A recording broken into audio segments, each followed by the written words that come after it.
The latest news, national issues, the political scene, and conversations with prominent personalities. All these firsthand at the forefront.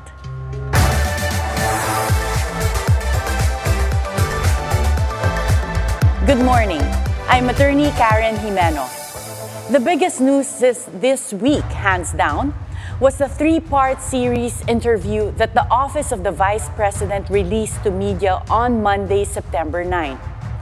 Because of the length of the videos, only excerpts were disseminated to the public. Today, we released the full versions to let the public digest the contents of Vice President Sara's statements. First time to appear on media since making himself publicly famous during the 2022 senatorial candidates debate, former National President of Bukluran ng mga Manggagawa sa Pilipinas, Attorney Luke Espiritu. Good morning, Attorney Luke. Well, good morning, Attorney Karen. It has been 2 years, since we first met. Yes, I know. The last time I saw you, I was moderating the senatorial debates. Yes, the SMNI. I hope we did not give you a hard time sa pag-aaway namin ni Larry Gadon at ni Harry Roque. Yes, I remember I had to credit and debit some of the time that was spent there. But I remember also objectively thinking, when I was hearing the way you conducted the debates, that wow, this person is really brilliant, and you were objectively very good. So thank you very much. Congratulations, and it's nice to have you back here. So now that you're back, and this is your first debut since 2 years of being on television, we're going to have a series of pictures on our LED, and you have to say the first word that comes into your mind. So no need to explain, just say the first word that comes into your mind. Yes. Okay, so first, BBM. Budol. First Lady Lisa Marcos. Power behind. Former President Rodrigo Duterte. Crazy. Alice Guo. Pogo Queen. Pastor Apollo Kibuloy. Manyakis. Oh my gosh. Okay. And a lot of girls are curious about your personality. And let's get more information about you by doing a very quick Q&A. Okay. So first, single or married? Married. What kind of women attracts you most? Smart. Okay. Do you have children? 4 daughters. What is your idea of a perfect romantic date? Candlelight dinner. Very traditional. Yes.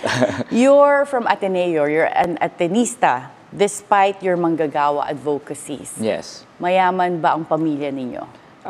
Middle class. My father was a lawyer. Okay. So now let's go to the serious reason why we asked you to be here.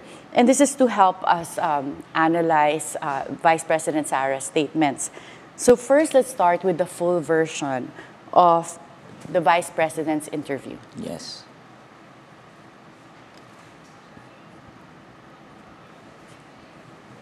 Nagpa-interview ako dahil gusto ko na malaman ng taong bayan at ma-explain sa taong bayan kung bakit hindi ako sumasagot sa question and answer sa budget hearing ng Office of the Vice President para sa budget proposal namin 2025. Gusto ko kasi na maintindihan ng taong bayan saan ba ako nanggagaling.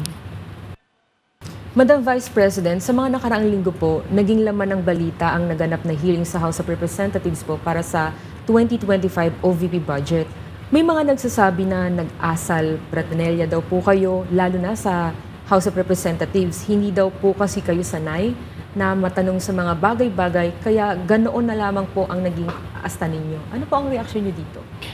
Sanay ako na sumagot sa mga tanong ng mga bagay-bagay.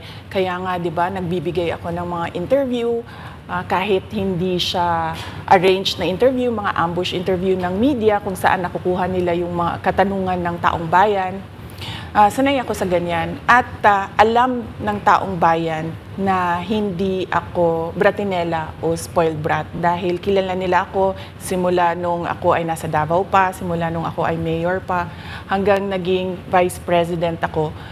Kilala ako ng taong bayan na hindi ko inaabuso ang aking power at ang aking authority sa lahat ng mga opisina na nahawakan ko.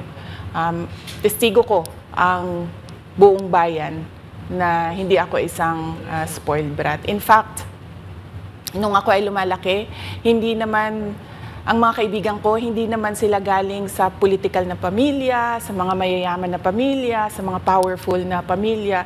Sila ay mga ordinaryong tao lamang at yun ang kinalakihan ko. Isang ordinaryong environment ng isang ordinaryong citizen ng ating bayan. Sa palagay ko, hindi lang sanay ang iilan na mga miyembro ng House of Representatives na hindi nila makuha yung gusto nila at gusto nilang marinig na sagot. At hindi sanay yung mga iilan na mga representatives natin na sinasagot sila sa kanilang mga patutsada. Kaya sa tingin ko, isa din itong parang atake din nila na parang, bratinela yan. Kahit na sumagot naman ako, hindi nga lang sa gusto nila.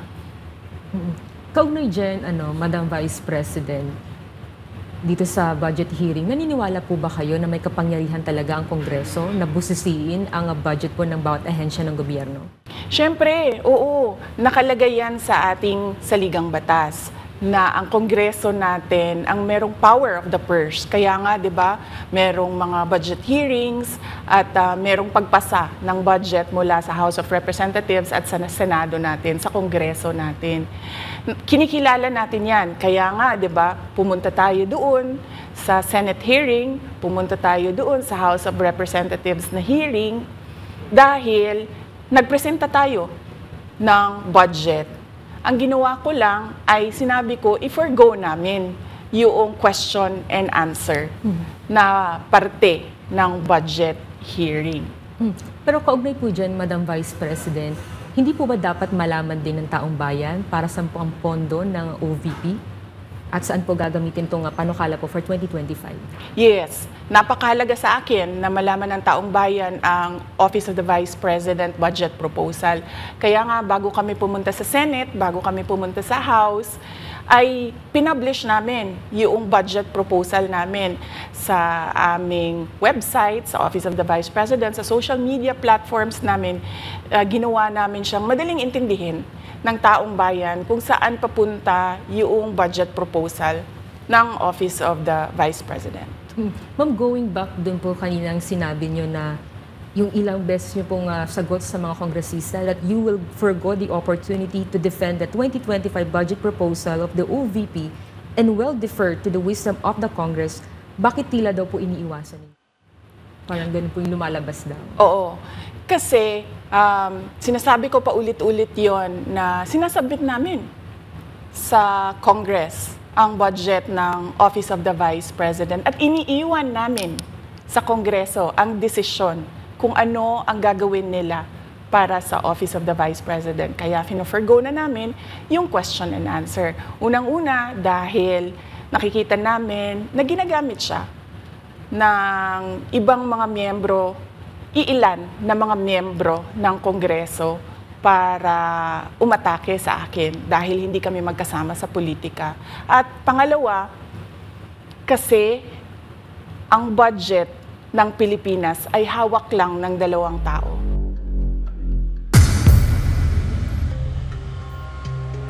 Okay.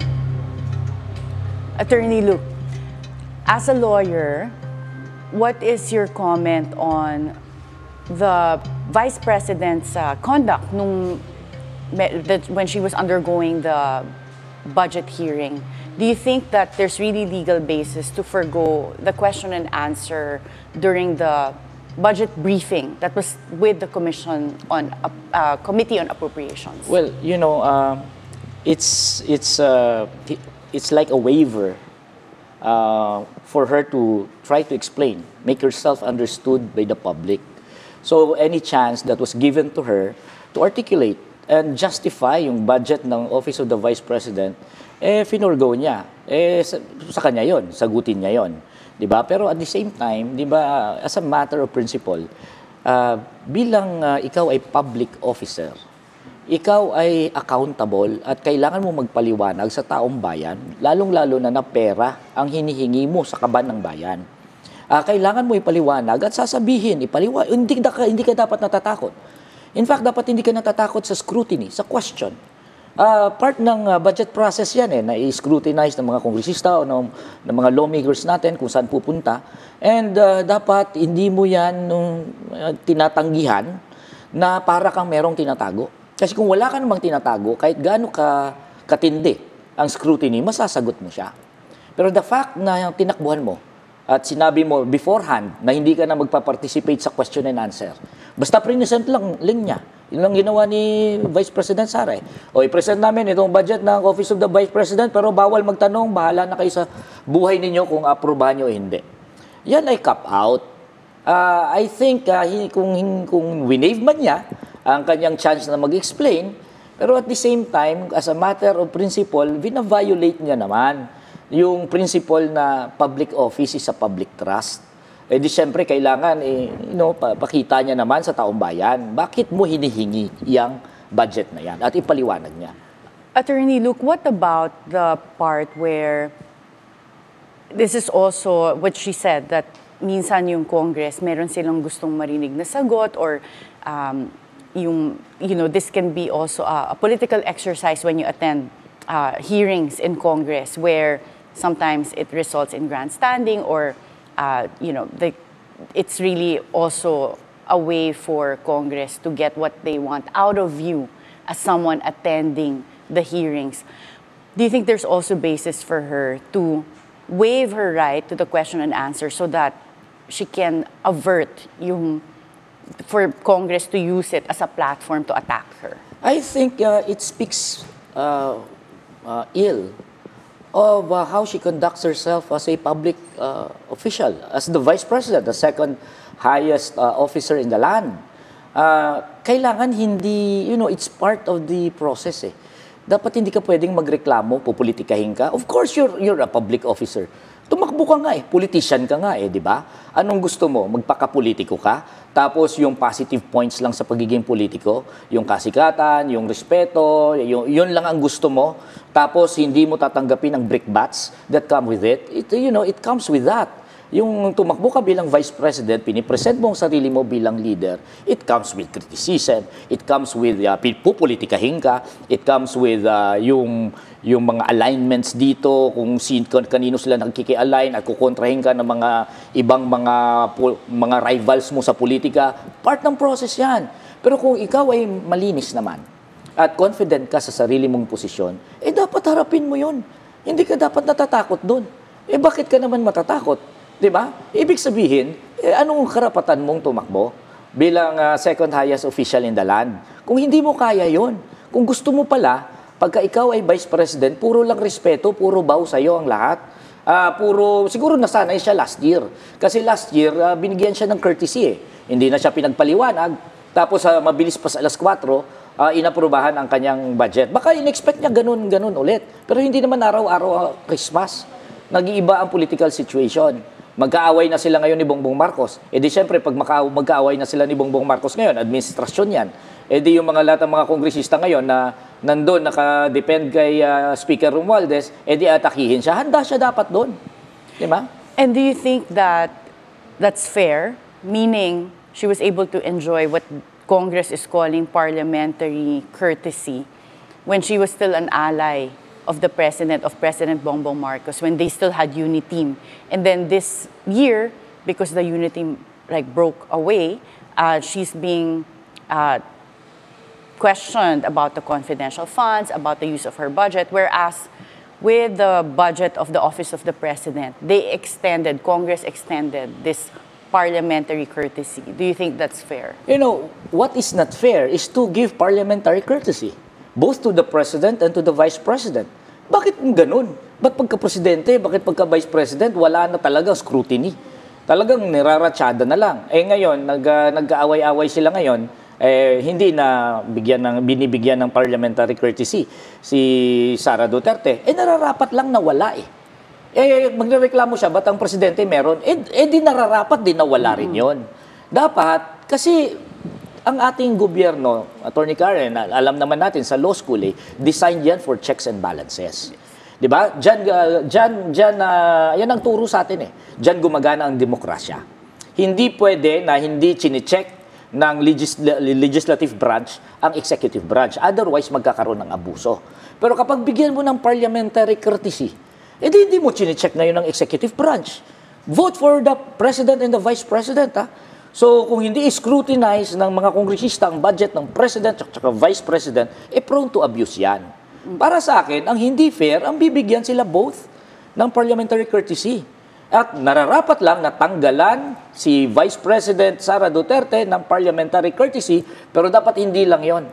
Pati dapat ang presidente, dun sa budget mismo ni Bongbong Marcos, dapat wala ring parliamentary courtesy. Yes. So, do you think that effectively, in the Philippines, there's no check and balance when it comes to Congress supposedly checking the budget of the executive branch, which is... in practice, Attorney Karen, lumalabas lumalabas na ang lower house ay rubber stamp ng Malacanang.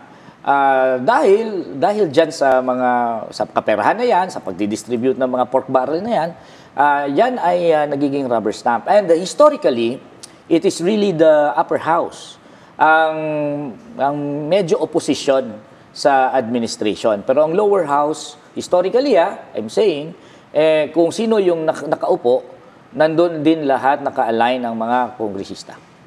This is the first time I've heard VP Sara being called by others as Bratinela. And she also addressed that during this first part of her interview where she said she's not a Bratinela. What is your personal opinion on that matter? I think she's a spoiled brat. I think she has been so used to being monarchs in Davao. Like they're the first family in Davao. The father is a verdugo in that place, a kingpin, and they're so used to exercising unbridled powers. And I think that also explains the fact na hindi siya ang pinaka-artikulanteng tao sa buong mundo because she doesn't have to. Kung siya'y magpaliwanag, napakahina niyang magpaliwanag. Hindi nga yan umaattend ng debate kasi ayaw niya makipagdebate. Because nasanay siya, syempre, na she's just wielding power. You know, everyone is at her beck and call. She's a spoiled brat. But not only her. Maraming spoiled brat sa ating bansa. Bongbong Marcos is a spoiled brat. They cannot even articulate on their positions. Kaya hindi totoong hindi siya Bratinela. Pero hindi lang siya, I would say. Well, Vice President Sara also called Speaker Martin Romualdez and Congressman Zaldico as the people who control the budget. But we'll talk about that after we go on a short break. At the forefront, we'll be right back.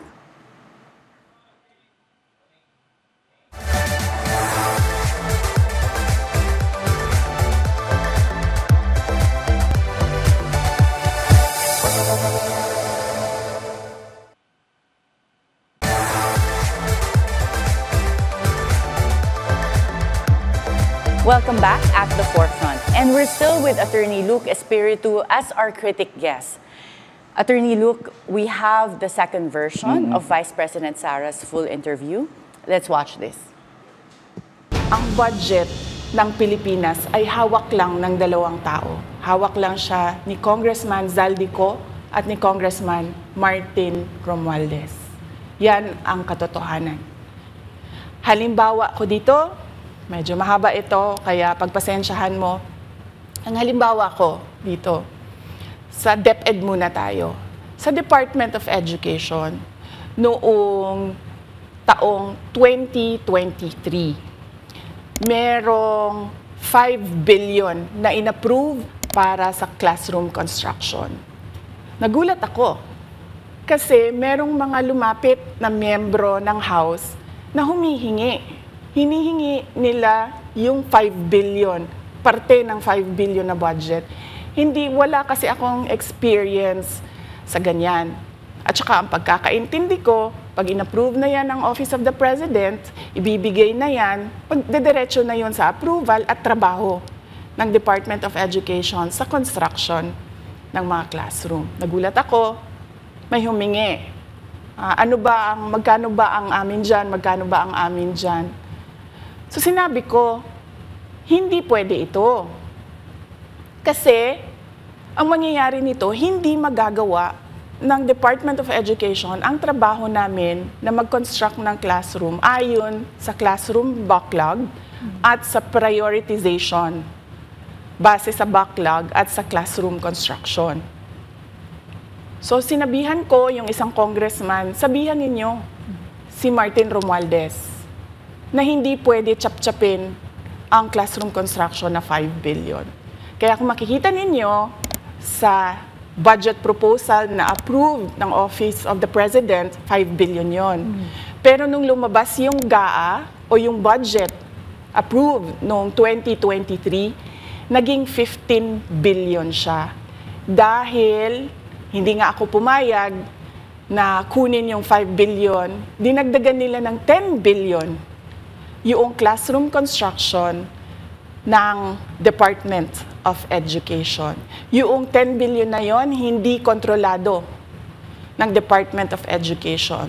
Controlled yon ni Congressman Zaldico at Congressman Martin Romualdez. Hindi ko na kailangan ng corroborative witness dito. Dahil makikita nyo yon sa papel. Makikita ng taong bayan yon sa papel. NEP, 5 billion. Lumabas ang budget approved, 15 billion. So maiintindihan nyo, di ba? Bakit pa tayo magbo-budget hearing para sa Office of the Vice President? 2 tao lang naman ang nasusunod sa budget ng bayan natin. Halimbawa, taong 2024.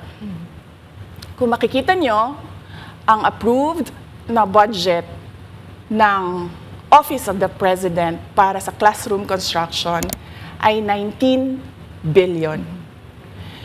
Noong lumabas na ang House version ng Appropriations Bill, ay naging 24 billion ito. So, approved 19 billion, paglabas sa House, naging 24 billion. At doon sa 24 billion na yon, kung hahanapin mo sa papel, kinuha nila ang 5 billion ng repairs ng classrooms at nilagay nila doon sa 19 billion para maging 24 billion siya. So, ang naiwan sa repairs, sa kawawang mga classroom, ay 1 billion. Kaya, makikita nyo, sa papel, nandyan yan. Naging 24 billion. At hindi lang yan, dahil noong 2023 ay hindi ako pumayag na hindi masunod yung DepEd na rules sa paano mag-classroom construction based on need. Ang ginawa ngayong 2024, inattach nila ang listahan na kung saan gagawin ang mga classroom construction worth 17 billion. Makikita nyo yon sa papel. Pagdating namin sa Senate, nakita yon ng mga senador. Tinanong nila ang Department of Education, totoo ba o hindi totoo na galing sa inyo ang listahan ng 17 billion ng mga classroom construction? So sabi namin sa mga senador, hindi totoo. Hindi namin magagawa yung trabaho namin. Hindi natin masosolve ang classroom backlog kung ganito ang nangyayari. Pwede ba ninyo kaming tulungan? Yung mga senador naman, very helpful sila. Oo, tulungan namin kayo. Kaya nga, kung makikita ninyo sa interpellation ng isang senador doon sa budget hearing sa Senate, tinanong niya diretso, galing ba sa DepEd ang listahan ng 17 billion? Galing ba sa DepEd ang listahan na inattach doon sa House version? Sinabi namin hindi. Hindi galing sa amin yan. On record yon. Makikita nyo sa mga videos, balikan nyo yung mga videos. Makikita nyo. Yes, my concern, Madam Chair, Mr. President, under the GAB, I observed that there was an increase in the budget for the construction of new classrooms. from 19.6 billion to 24.6 billion. However, this is my concern, which you mentioned earlier, that the repairs and rehabilitation of classrooms was decreased from 6.5 billion to 1.5 billion. I also have information, Madam Chair, Mr. President, that 24.6 billion allocated under the GAB, but only 9.8 billion from the allocation is left to the discretion of DepEd. Kaya hindi ko na kailangan ng witness kasi makikita nyo sa papel. Tapos dumating ang BICAM, walang nangyari dahil ang nasusunod doon ay si Congressman Zaldico at si Congressman Martin Romualdez. Kaya nandun pa rin naka-attach yung 17 billion na ginawang listahan ni Co at ni Romualdez. In fact, balik lang ako konti sa'yo ha. Kahit yung mga congressman, nakikita nila yung problema ng ginawa nila na pag-attach ng listahan sa budget. Kasi doon sa basic education hearing noong May 2024 ng House of Representatives, merong isang congressman nagreklamo, bakit ang tagal ng classroom construction? Bakit ang tagal? Sabi nung USEC ng DepEd, kasi may pabago-bago sa listahan ng DPWH dahil hindi kami ang gumawa ng listahan. Yeah, Mr. Chair, with respect to the 17 billion in Annex A of the GAA, we are not privy on how the school sites were chosen. So, be it as it may. How is it chosen? I'm not privy to that, Mr. Chair. When the GAB came out, there was a 14.7 billion Annex A. Then when the committee, the GAA came out, from 14.7 it became 17 billion. So we are not privy to how the list was generated. So dagdag ko lang yan doon sa confirmation na kinuha nila yung budget ng DepEd at isa yan sa mga rason kung bakit ako nag-resign sa Department of Education. Hindi na ako papayag na sa susunod na taon, ganyan pa rin ang gawin nila at ako yung mananagot sa ginagawa nila. Kaya yan yung sinasabi ko, bakit pa tayo mag-question and answer dito para atakihin niyo ako? Ang masusunod lang naman sa budget, 2 tao lang.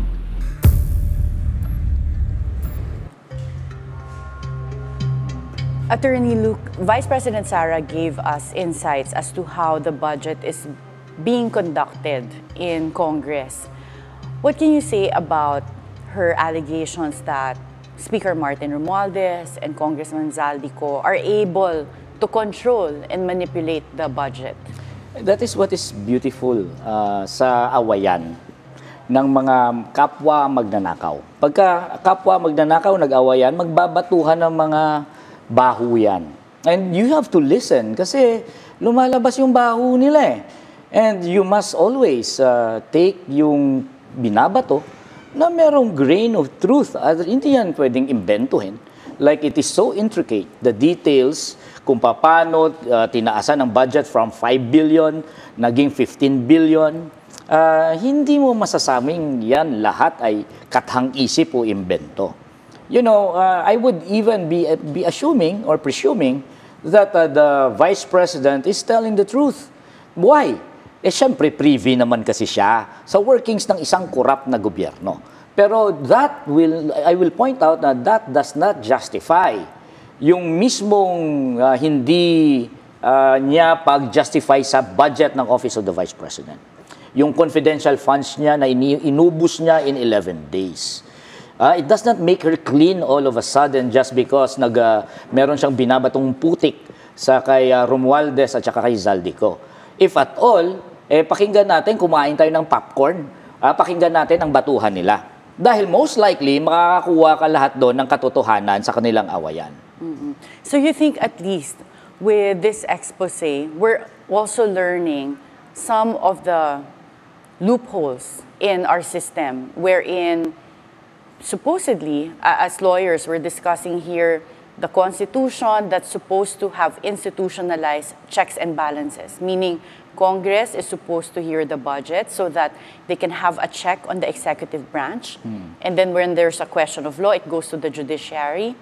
But in this case, if you have Congress where you have the Speaker of the House able to control the budget and also his allies, and then inserting certain amounts in the different departments, it exposes really like a problem as well in our system. So Attorney Luke, how do you think this can be addressed? Medyo overhauling na yata yan eh. We need to overhaul the entire system. Ang trapo type of politics natin, even our society, medyo hindi na yan nadadaan lang sa mga patwik-twik dito. I think even passing more laws just to regulate will simply give way to new ways and means of plunder, systemic plunder of our public funds or public coffers. Medyo kailangan na natin na medyo fundamental na mga question kailangan nating sagutin. Firstly, wasakin na natin dapat ang mga political dynasties. Mga fundamental, yung mga root causes ng lahat ng ito. Yung mga political dynasties na yan na namamayagpag sa local hanggang sa national dahil yan ay nasusustain through corruption. Hindi naman yan uusbong at hindi masusustain ang existence ng mga political dynasties na yan kung hindi sila mangungurap ng public funds. Hindi rin masusustain yung mga yan kapag hindi sila pumapatay. Hindi rin yan nasusustain ng mga political dynasties na yan kung hindi sila nagkukommit ng electoral fraud. So, medyo pagkaganyan, paano natin ayusin yan, medyo fundamental questions na ating sagutin. And I will just point out, dun sa pagwasak na ng mga political dynasties ng mga political clans. And going back to Vice President Sara, so what would you suggest that she do? So if she also has a point that there's some politics involved here where this whole question on her budget, she was given parliamentary courtesy last year and then suddenly all of the usage of the funds, her confidential funds, which were granted by the same people in Congress last year, are now being used to attack her. And then this time, they are giving her undue scrutiny compared to last year. If you were Vice President Sara, how would you approach this? Okay, this is most unlikely, Most unlikely. But if she is thrusted into a position na siya ang magiging so-called opposition against this administration, tutuhanin niya na. And you know what it entails? Kailangan magpakalinis ka talaga ng todo. At kailangan magkaroon ka talaga ng tunay na prinsipyo, which is impossible for her. Pero kung ako, siya, nasa posisyon akong ganyan, ay tudutuduhin ko na ang pag-oppose. Kukontrahin ko na yung corruption. Pati sarili kong tatay, kukontrahin ko. Kasi killer ang tatay ko eh. Di ba? So, ako mismo, kung ako si Sara Duterte, papanawagan ko yung tatay, ang tatay ko, ipaakyat, pa-aresto nyo na yan sa ICC. Tindigan mo na yung tama.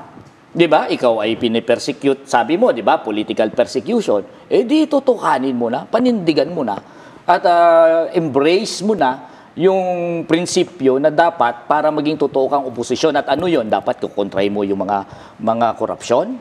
Huwag kang maging corrupt. Kontrahin mo mga human rights violations, kontrahin mo sarili mong tatay kung gusto mong kontrahin si Bongbong Marcos. Para justified ka sa pagkukontra po, para justified ka sa pagiging oposisyon mo.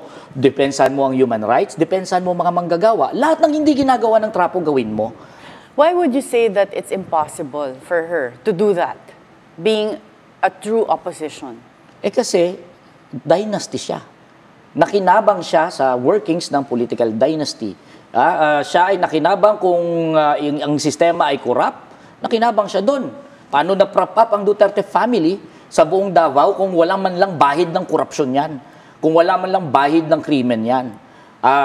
Siya ay nakinabang doon sa ginagawa ng kanyang tatay para ma-entrench ang Duterte clan sa loob ng Davao, which includes the killings.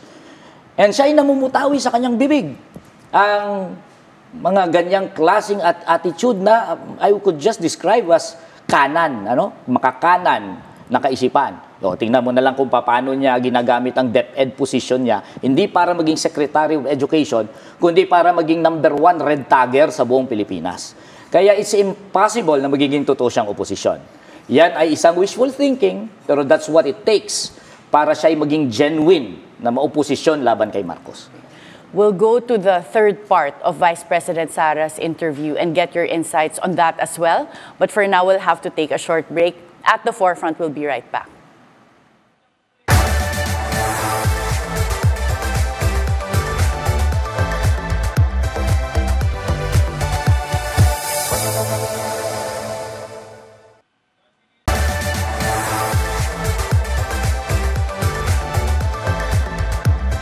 Welcome back at the Forefront. And we're back with Attorney Luke Espiritu, our invited video critique.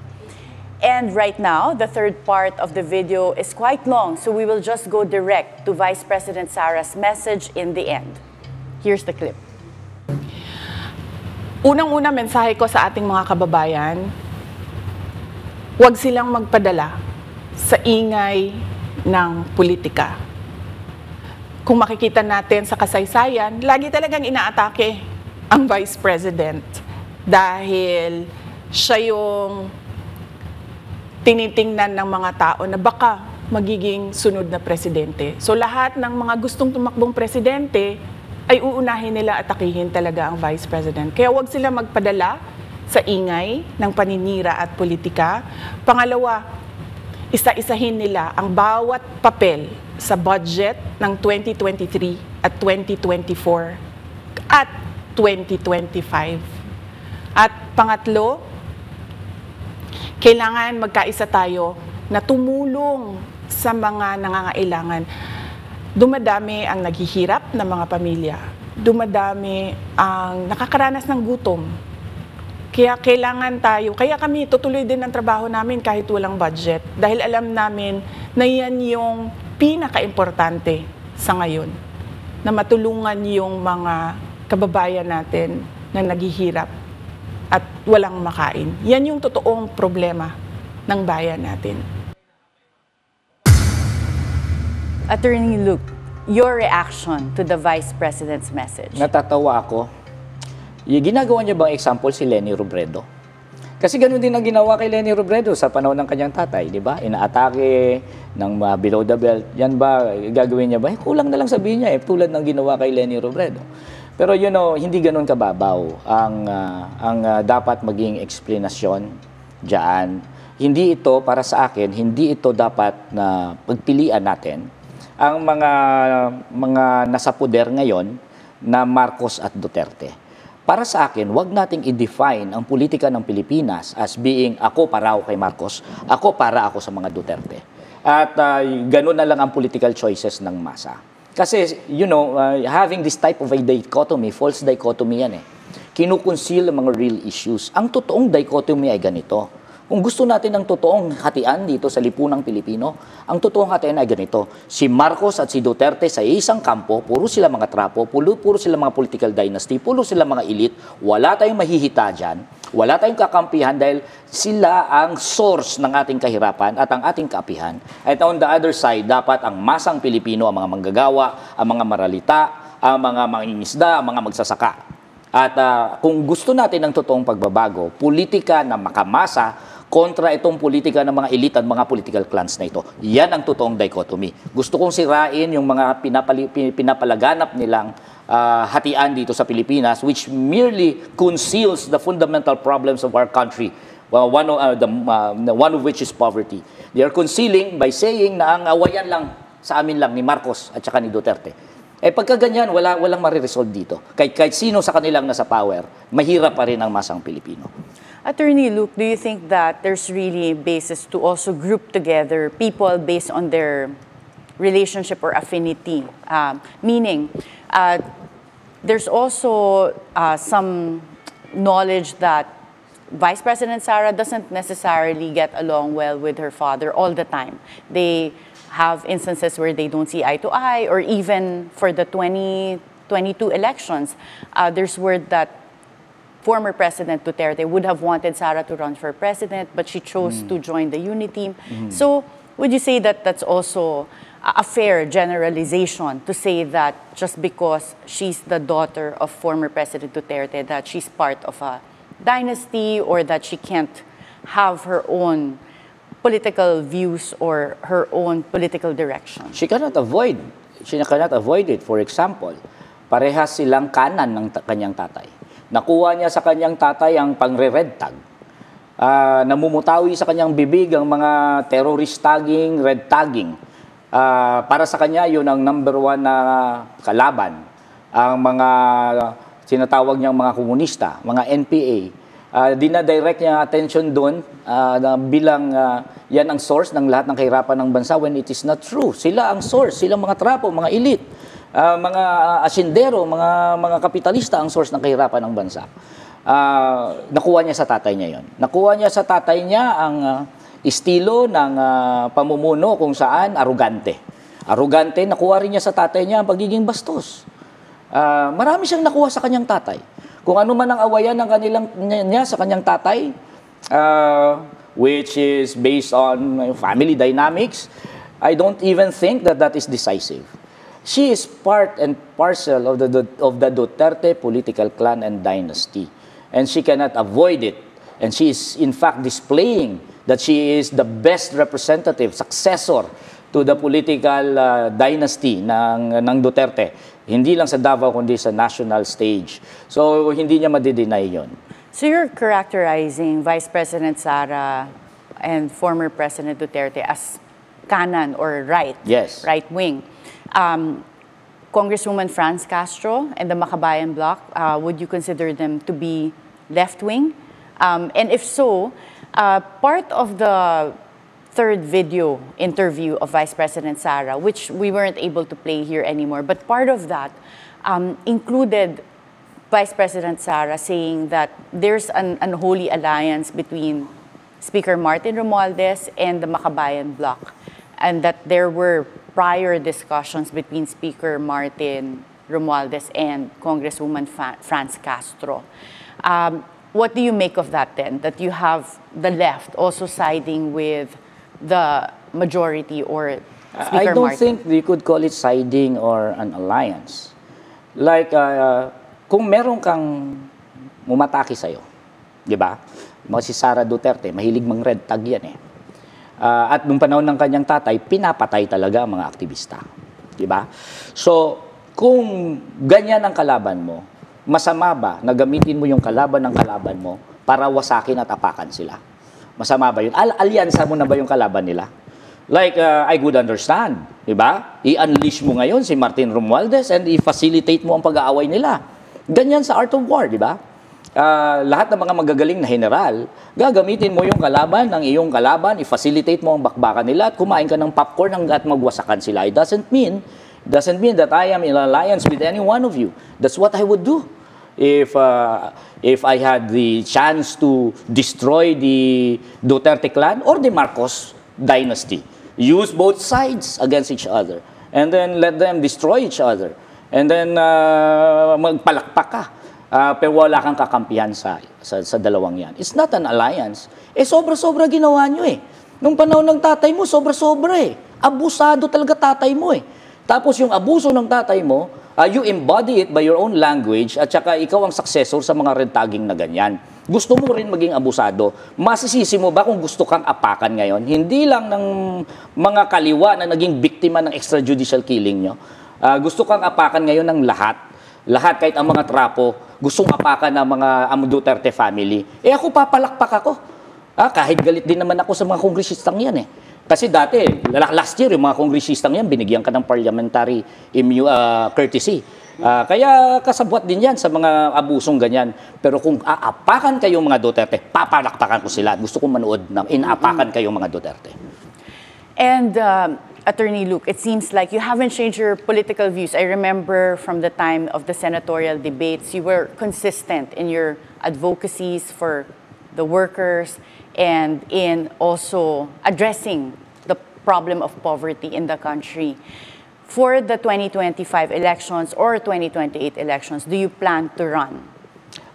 My political party, through its president, Calyodi de Guzman, has already announced that they are fielding me for senator for 2025. So we'll see you in 2025. Hopefully you will see me, and we will see all my old nemesis during that debate, and we'll have a nice debate once again with you as the MC or host. Or moderator again. Moderator, yeah. Okay. But thank you so much, Attorney Luke, for your time and you. for your insights. We appreciate having you here. Thank you very much. Okay. Attorney Luke Espiritu thinks that Vice President Sara should not be onion-skinned when it comes to efforts to demolish her reputation, as it is being part of being a politician. Like a game of chess, it is now up to Speaker Martin Romualdez and Congressman Zaldico to make the next move. While it will only be the midterm elections next year, the fireworks for the 2028 presidential race has already begun. Be timely informed, be insightful of the news. Always stay at the forefront. Join us again on Monday for meaningful conversations that would help you form an objective personal opinion. This is Attorney Karen Jimeno. Thank you for spending your hour with us.